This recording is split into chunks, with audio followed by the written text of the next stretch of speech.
round. Well, for day now, if you know me, you are. Hey guys, what's going on? My name is Ayoola, and you are watching Boombuzz. Stay right there. Hi guys, this is the Convo. We have with us Nollywood's heartthrob.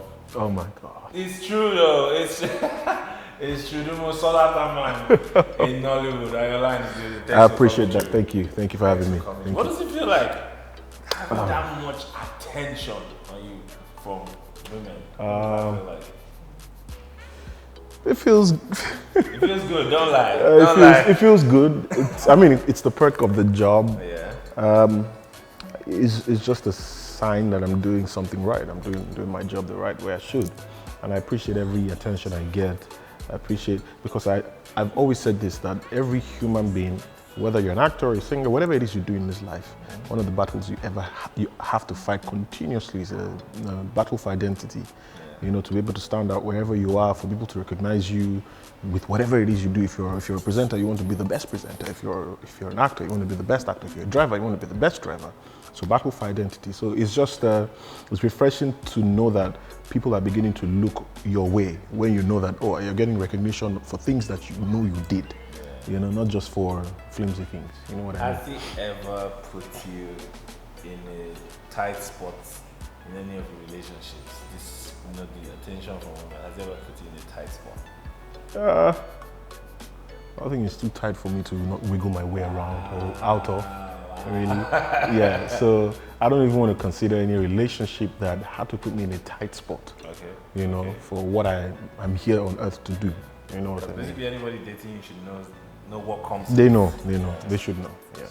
And I mean that in the most positive way. Yeah, sure. So they know the sacrifices I have to make with timing, some decisions I have to make as far as work and family balance relationship is concerned. Not just, I didn't say that just because, oh, they know that there are going to be a lot of girls around me. No, that's not why. But the kind of work I do takes a lot of sacrifice, a lot of maturity and mental work. And if you're not careful, the balance begins to tip and fall towards the irresponsible side of things. So. Yeah, so you actually need someone who will understand and have you balance those things as well. Yeah. There was the time you posted someone's picture, and I think you captioned it, "The entire love of my life." Oh yeah. And you know what got out that you're engaged? Well, she's the entire love of my life. the women behind the camera are melting. Before now, I would have said, "Oh, I'm sorry, but yo, look, I don't even care no more." These ladies, tomorrow, they'll probably invite me for their weddings. Wow. So I will, in my mind's eye, be thinking, I don't want to let these ladies down. I really don't want to, but they're going to move on with their lives. I asked someone, she said it to my face like, yo, why would you have the entire love of your life? We love you. And I'm like, you love me? Yeah. Would you actually do anything to be with me? Yeah. She wasn't sure. If there's anyone better than me, would you go for that person? Absolutely, she said. I'm like, so what do you expect me to do? I'm going to have to move on with my life at the end of the day, and I just hope that those that really love me will love me for who I am, the decisions I make, and love whoever is with me, whether business-wise or whatever, you know, or relationships. How long has this relationship been, and you kept it a secret? How did you do that? There's a lot of attention on you. How were you able to keep it a secret for so long? It is my duty to still keep some things secret. So I'm not going to say anything else regarding the relationship or timing or the extent of the relationship. But everybody should just know that I'm in love with a woman, and that's it. Okay, let me now ask. We are, in a time where people feel the need to overshare. Right? Yeah. Social media, it happens to almost everyone. So how do you discipline yourself to know that there are limits to things you don't want to share or to share? I mean, it's sad to say that social media has become an extension of who we are at the end of the day. It can be sad to say, and it can be very interesting to say. This is just my personal opinion. I want to believe whoever feels the need to share whatever they need to share, however frequently they need to share, will find a way of sharing those things. If social media was not in existence, it just shows that's the kind of person they are. And I mean, that's just who they are. You can't fault them for it. If someone likes to speak or brag about what they just got, that's them. If you like to keep quiet about it, that's you. Don't bother somebody else who likes to brag and shout about it, except if they're encroaching your space and they're being a nuisance to you. No problem, I get that. That's a personal thing. Yeah, so I'm not a showy type. I'm generally not a showy type. I'm not the kind of guy that would get a new house and let's assume social media was not here and call all my friends, guys, housewarming. I'm just not that kind of person. Doesn't mean those that do it are doing a wrong thing. There's some guys that just like to celebrate with their friends. It's a milestone. Why not celebrate it? I would rather celebrate my own in private. Doesn't make me more important, doesn't make me smarter, nothing. It's just who I am. And somehow that also translates to how I share things on social media. I'm learning to, get out the box more now. I'm learning to share a few more things. Exactly, because at the end of the day, social media is not just for show, quote unquote. That's my business place. That's where I make some of my deals. Some of my biggest deals were made on social. From Instagram. So I also have to keep engaging. It's a business workspace for me as well as it is entertainment. Okay. This is the 6th season of Skinny Girl in Transit. Skinny Girl in Transit. Yeah. Did you think it would come this far? Honestly, I had no idea. I had no idea it would come this far. I'm blessed to be part of the show. I joined them in season 2, and it was just amazing to see how everything just erupted and everyone loved the show. Not just because of me, but because of everybody's efforts, from producer to cast to every single person always brought their A game every single time. So it's just a blessing for you. On my own, I wouldn't have done Skinny Girl in Transit. How? But to just fit in there to an already structured system, to an already put in place structure, it's just a blessing. How many web series are you in? Skinny Girl in Transit, Assistant Madame, The Men's Club? How many Assistant Madame, I just had a cameo appearance in the first episode. Oh, they could always bring you back. Yeah, I believe so. I hope so, actually. Bring him back. Bring him back. This is anyways, bring me back. so there's Skinny Girl in Transit. Let's not count Assistant Madame for now. Skinny Girl in Transit and the Men's Club. Those are the major. How do you think web series have? Would I say, has been able to attract the younger audience towards Nollywood? I would say in a lot of ways. I'll just talk about one way. Okay. Now there's something about latching on to a prospect. That's what businessmen do. They see something, they see some prospect in some business that nobody else sees or a few people see. They latch onto it. They look stupid, but when it begins to blossom, they had already got on before everyone else got on. Yeah. So that's the secret to so many businesses. Jeff Bezos, for example, I saw an interview a long time ago where he was still coming up as Amazon's CEO, and he said, someone was interviewing him, so what do you do? He said, I do retail, online retail. And he had to explain that he just saw that the online space is going to grow very soon. It hadn't grown then. Yeah, so he said, let me start a business on something that will be so big that the platform itself will help my business. And he did that. So now let me bring that to our world. There was a time when TV was king, like our TV sets. Yeah. You had to have TV to see stuff. Then internet came in. So you had to have internet to enjoy some things that you would not enjoy on TV, on terrestrial TV. Now, I want to believe that some people all over the world saw that the internet is growing and it's going to become it's going to bring everybody closer than ever. So just like Jeff Bezos saw the internet, some entertainment people also saw that and decided, let us feed these people what they would rather see on TV. Let us put it on their palms, on their phones. Because the phones were also evolving. So you don't have to be in front of your TV. All you have to have is your phone with some subscription, with some app, and then you're fine. Yeah. So web series came in and it just brought the man in Canada, the Nigerian man in Canada, or the Canadian man, or the Indian guy in India, or Chinese man in China. All he needs to do is just tap and he could watch Skinny Girl in Transit. So it's done a lot. It's brought everybody close. I mean, we would have on the show would have over 500,000 views. I'm like, how? How do you keep such record if it was just in front of a TV set? So it's brought everybody together.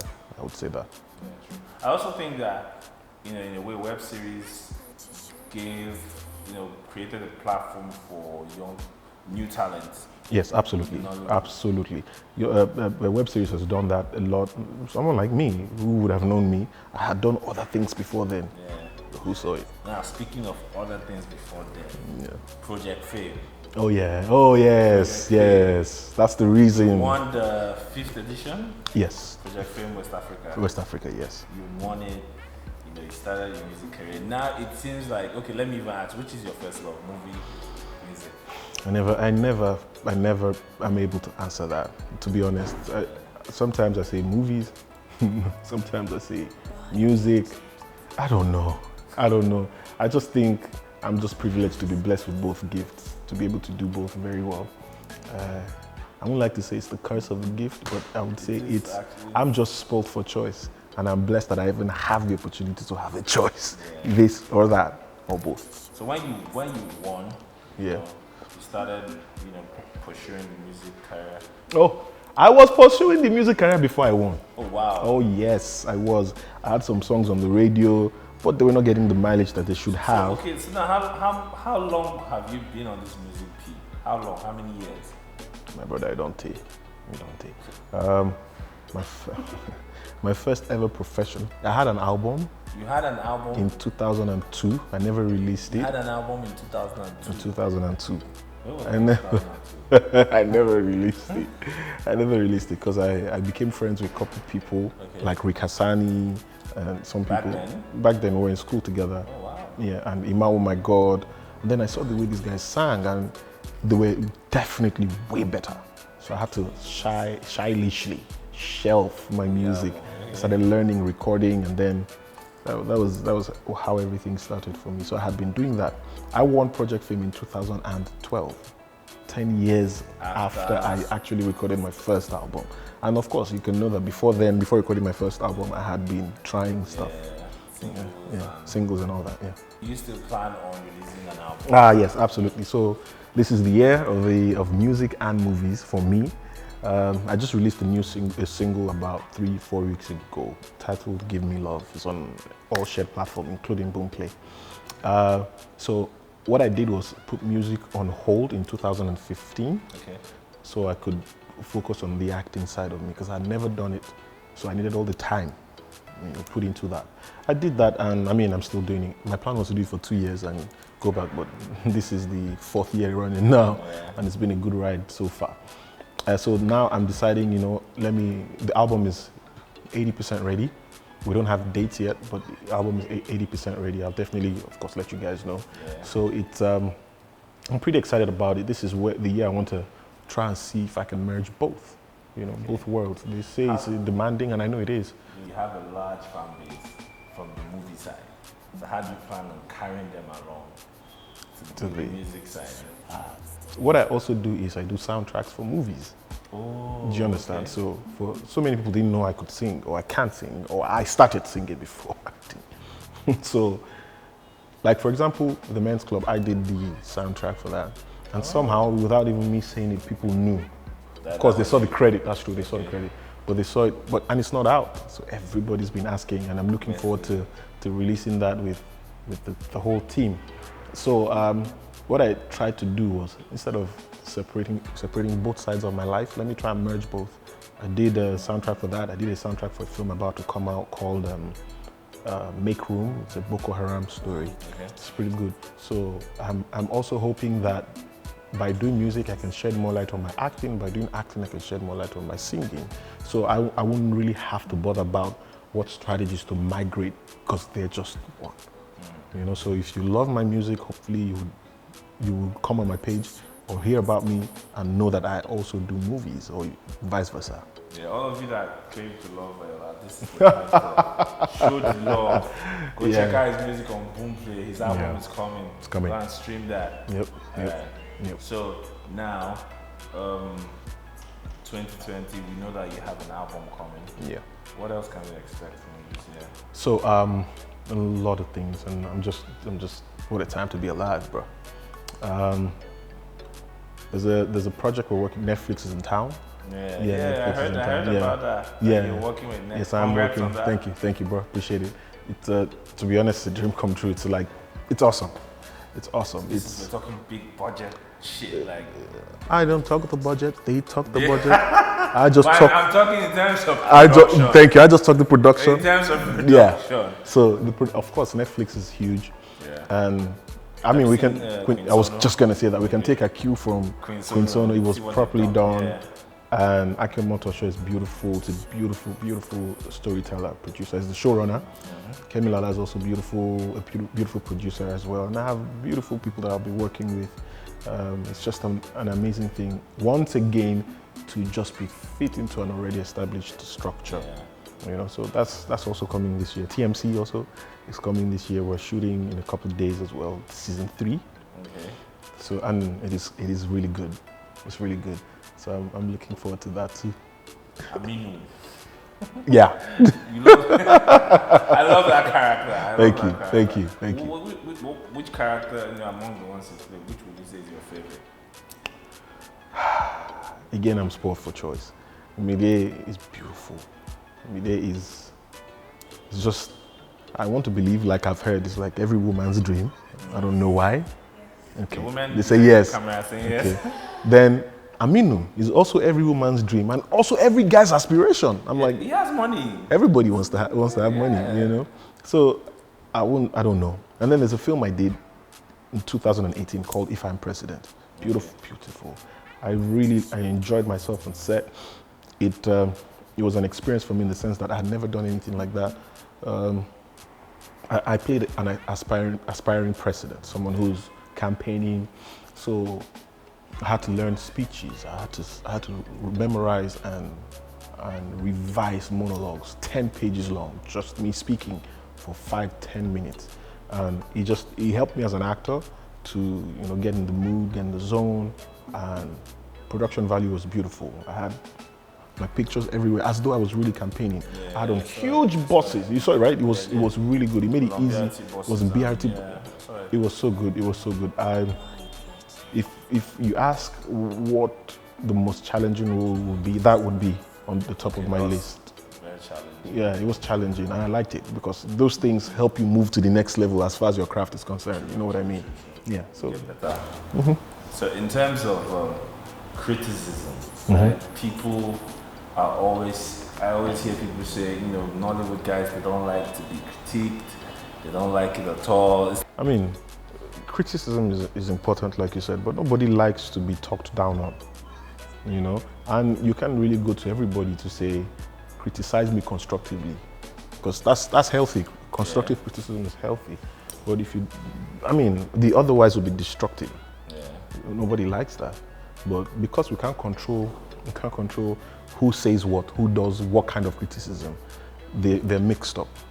So some of us just turn a blind ear or deaf ear, blind eye to it, and say we don't want to hear or know what you're talking about, because at the end of the day, you're not criticizing me to constructively. To make it constructive. You're coming to say, he just did rubbish there. What's the meaning of that? Now, there's a difference between you did absolutely rubbish there. I absolutely hate that film. There's a difference between that, and I feel if you had done this a little differently, you're saying the same thing, but different approach. It's the manner of approach that matters. I personally, I don't listen to criticism. Why? Especially when I know it is destructive. I don't. Okay. Because for me, I'm an actor, I'm emotional. Most actors are. We sometimes have to fight to rise above criticisms. So if you see one that will probably bring your morale down, you just turn your blind eye to it, or just ignore. Oh, what about when it's delivered for you? And I'm talking for you. When it's delivered like in a constructive manner. Then the brain is like a sieve. You already know when you're here. You already know what is for you and what is not for you. Yeah. Especially when you've worked yourself up to know yourself, to know who you are and what you stand for. So once you hear constructive criticism, you consider it. Doesn't even mean I'll take it. You decide what works for you, what doesn't work for you. You choose what works for you at that time. Some good advice might not work for you at that time. Yeah. Everybody loves to eat. To eat is good for your system. But they tell you eat now when you've decided not to. Even though it's good advice, it's the wrong time. Yeah. So my brain will just decipher which I should work with or not, and I go with it. Yeah, another recurring conversation is the fact that for a while now, it seems like Nollywood has been just hanging around with comedy, like slapstick comedy type of. It's a mixture. There was a time. It's like 70-30. No, there was a time when it was 70-30. I think it's really growing to 50-50. not 50-50 yet, but there's a considerable amount of non-slapstick comedies. There's nothing wrong with that. But I get what you're saying. Nigeria is not just all about comedy. We have, some people like horror, some people like drama, some people like thrillers. But there's some filmmakers that are beginning to fill in that space. Yes. You know, gradually. It's a process. We're getting there. It's not just all about comedy. Those that do comedy now should also keep at it, because that also helps the industry. You know, we're not saying all comedy is bad, right? But we need variety. Yeah. You know? Yeah. So that's it. Okay. What would you say is like your own favorite genre of movie? I don't have a favorite. I watch everything. I watch everything, but sometimes I tend towards horror. Sometimes I do, or thriller. Comedy, of course, I like comedy. You know, you have to open yourself up to as many genres as possible so you can learn, and you know, just if it's for entertainment or whatever. Movies were big in Nigeria. Yeah. I'm not sure if I have any information as to if it is getting back to how it was or if it never changed. As far as Nigerian horror films are concerned, I'm not really sure yet about that. You know, we had a couple good horror films back in the day. Yeah. Recently there was one. Yes, Ojuju was one of them. Oh, that's very good. Very good. And there's Sylvia. I haven't seen that. Sylvia it tilts towards thriller. It's beautiful. That's the one Zainab Balogun did, where she was like a conscience, someone's conscience or imaginary friend. Beautiful. It was also nominated for the AMVCAs coming out soon. Yeah. Speaking of awards, you know, that's something that you always look forward to. Oh yeah, who doesn't like awards? I'm going to be a terrible liar to say no, I don't care. Some people are like, nah, you know, whether I will win or not, we don't care about it. So I like this honesty. My brother, my sister, I care. I care about the award. However, what I don't care about is when it comes. Okay. You know, I really want to win awards, but I'm not so desperate to want to win it now. No. Whenever it comes, however it comes, I'm ready for it. So I love awards. If it doesn't come, it's fine, it will hurt, but life will move on. Apart from, you know, the recognition, does it come with money? Some awards do come with money. Yeah, some awards, I believe, because they have sponsors for some categories. So I want to believe. I'm not talking as someone who has the full information, but I just personally want to. Some people win cars. You know, some people win. Yeah, so some awards come with money, even for the music awards as well. Yes. Yeah. So it's not just, besides the bragging rights, it actually helps your brand, to be honest. I don't think Oscars give money, but you win an Oscar, you're way up there already. Yeah. And if it does give money, that's double. True. Yeah. What was the movie or series or character that you played that after that you noticed like a big difference in terms of your fan base, like the movie or series that basically changed things for you? What was that? It has to be Skinny Girl in Transit and The Men's Club. Okay, so it started off with Skinny Girl in Transit. Ooh, it was, I haven't gotten over it. It still keeps coming. I go out of the country and I have some families that are not even Nigerians reckon with me, you know, and it's just beautiful. All I did was just replicated what was on the script. I didn't do anything different. I just did what I was told to do. So I think the kudos should go also to the director, because if a good actor is with a bad director, it rubs off on the actor, and vice versa as well. You know, so it has to be Skinny Girl in Transit for me.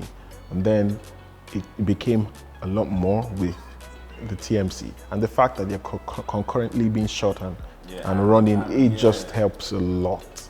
And I think I can speak so for my co-actors on both shows as well. It's just a blessing to be part of a project that just lifts you, you know. You were in the music video for Fireboys. Oh yeah. Need you, yeah. You're the bad guy. Yes. You're the villain. What was that like? It was Clarence Peters called me and said, yo, I want you to be in a video, Fireboy's video, and I love Fireboy, bro. So I was so excited already, and then I got on set, and Clarence is beautiful. He's creative, one of the best in Africa, I dare to say. So when he calls, you dare answer. Yeah. You know, so he was just the perfect fit. I've known him for years, you know, and it's just one of those relationships you're also happy to have. So when he called me, Fireboy was absolutely amazing, easygoing guy, no problems, no air around him. Everybody on set, maybe because it was family to me, like the whole crew, I knew the whole crew, worked with them over and over. It was a beautiful experience for me. You played the bad guy. Yes, I've always wanted to play that role. Yes, so now that's what I'm going like. I've always wanted to play that role. Nollywood, let this guy play the bad guy. He doesn't have to. You don't have to. Don't worry. Because like they're giving you the whole 90s Ramsey Noah lover boy treatment. Oh, not necessarily. Not that alone. I was on set for Africa Magic for a whole year, at least 10 months, playing a village farmer that was actually farming with hoes and axes and all those things, and rakes and all that, with my hat, and I was in a village. We were depicting a village in Badagry. Wow. And I did that for a whole year on Africa Magic. It was called Jemeji. So I think I've tasted both sides of the coin. But I didn't watch him. Was this farmer a bad guy? Was he a bad guy? Yeah, it was all kinds of guy. He could be a bad guy. He could be stupid sometimes. You know, he was just a vulnerable human being. He could be the hero. One time he's the hero. One time he's the reason there's a problem. One time he's a lover boy. The other time he's actually very dumb. You know, so it's a mixture of everything. So you've tasted different sides. I believe I have, but I want more. More bad guy. More bad guy roles. Because I liked what I saw. When I watched Fireboy's video, I was like, why doesn't this guy get this more? Hopefully those roles would come. Yeah, please. Who is your favorite cast member on Skinny Girl and Child? All of them. I'm not even. No. To be honest, I was going to even explain. I'm not saying that out of I want to be political. Nah. You should see the relationship we all have outside set. You would understand why we have such chemistry on set. Yeah. It is, Mommy Ngozi she's like my mother. She's like my mom. Like, not even on set alone, outside. Bisola is like my G. On set, when we're filming, how many times do I speak with Bisola? How many times does Mide have anything to say to Didi? Maybe a few times. Hey, hi, how you doing? Well, good to see you. But outside, we're like buddies, best buddies. I've known Bisola for a long time. Bimbo, we share so many scenes together. It's like that outside. We're very good friends. Nice. She's in her mom's house. She calls me, hey, I'm at my mom's house. Come and chop rice. I go, chop rice, become a nuisance, I leave. Sharon, the same thing. T-Mini, the same thing. We're all fam. Then TMC is also the same thing. They're all my guys. In fact, we have, just like we gossip on the show, we have our group where we gossip. You know, so we're cool like that. Nice. Yeah. One last question before I let you go. You are in the music business and the movie business. There's this recurring problem of movie producers taking music, right, without the consent of the artist or the labels and using it for soundtracks. I don't think that happens anymore. You sure? I don't think so. Whoever still does that is living in the Stone Age. There's at least a contact. Then it depends on the artist whether you pay or not. There's at least a contact. It's happened to me. Nobody just puts my song on. They will call me and at least say, can we use your song? Then it's left to me to say, yeah, sure, go ahead. Or, yo, look, how much you gonna pay for that? Mm-hmm. And, you know, so I don't think they do that anymore. Well, let me be realistic. It's possible they still do that, but it won't be as rampant as it used to be. You think people are getting more enlightened? Yeah, people are getting more enlightened about that. People are getting more careful because now some level of structure is coming in, you know, small. It might not be the big type, but it's gradually coming in, and nobody wants to have their film stalled just because you didn't pay one artist or you didn't even tell the artist or even get a written consent. You know, and those are the things that help build a structure, to be honest. You have to, it's just like having you come act and you didn't know you were going to act. Does that even make sense? Nah, it doesn't. You know what I mean? So I think people are beginning to wake up. Ayoola, thank you very much for coming. Thank you, sir. That's Thank you. been a Appreciate you. pleasure. Thank Nice you. having you. Likewise. Guys, check out Ayoola's music on Boomplay. He has an album coming out, so watch out for that. Keep watching the Convo. Thank you very much. Keep watching the Convo, guys. Hey guys, what's going on? My name is Ayoola. I'm an actor and a singer. And guess what?